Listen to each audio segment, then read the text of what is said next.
પાદરા નગરપાલિકા દ્વારા ward number 6 વિસ્તારમાં નવી ગટર લાઇન અને આરસીસી રોડની કામગીરી શરૂ કરવામાં આવી છે।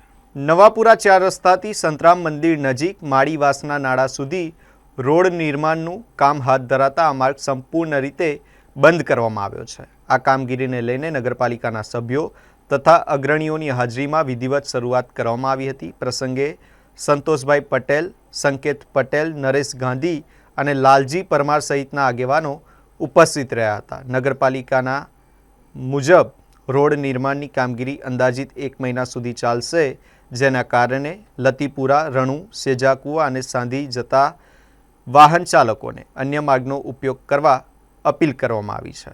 આજ રોજ પાદરા નગરપાલિકા વોર્ડ નંબર 6ની અંદર માર્કેટ 4 રસ્તાથી સંતરામ બાગોળ નારા સુધીનો રોડ અંદાજિત 50 લાખ રૂપિયાનું કામ ગટર લાઇન અને આરસીસી રોડનું ખાતમુહૂર્ત કરવામાં આવ્યું છે। સાથે સાથે આ રોડ પર આવનાર જવર ગામની વસ્તી જે રણુ, સજાકુવા, સાધી, ખંડેરાવપુરા અને રણુ મંદિર જવાનો મુખ્ય રસ્તો હોય, આ રસ્તો 1 મહિનો રસ્તો બંધ કરવામાં આવશે નગરપાલિકા તરફથી।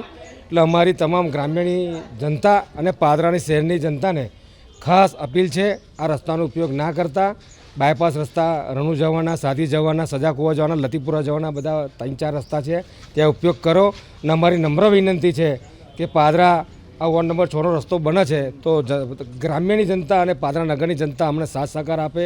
30 દિવસમાં આ રોડ ગટર લાઇન અમે તૈયાર કરીને નવા આરસીસી રોડ પર તમે લોકો જઈ શકો એવું અમે આયોજન કરેલું છે। વોર્ડ નંબર 6ની અંદર અંદાજિત 50 લાખના કામ ખર્ચે ગટર અને આરસીસી રોડનું કામ સંતરામ મંદિરવાળા રોડ પર થઈ રહ્યું છે, જેથી માળીવાસને જે ગટરનો મૂળ પ્રશ્ન હતો તેનું મૂળમાંથી સોલ્યુશન આવી જશે આનાથી। અને આ કામ ચાલુ હોય ત્યાં સુધી આજુબાજુના ગામડા અને અહીંના લોકલ રહીશોએ અમને થોડો સહકાર આપવો પડશે। રસ્તા તમે બને ત્યાં સુધી ડાયવર્ઝનના રસ્તાનો ઉપયોગ કરજો। આજરોજ વોર્ડ નંબર 6ની અંદર 50 લાખ રૂપિયાના ખર્ચે ગટર લાઇન તથા આરસીસી રોડનું ખાતમુહૂર્ત કરવામાં આવ્યું છે। અને જેવી રીતે ગયા 5 વર્ષે પણ વિકાસનું કામ અવિરત ચાલુ છે, એવું આવનારા 5 વર્ષોમાં પણ વિકાસનું કામ ચાલુ જ રહેશે એવી ખાતરી હું વોર્ડ નંબર 6ની તમામ મતદાર ભાઈઓ તથા બહેનોને અપાવું છું।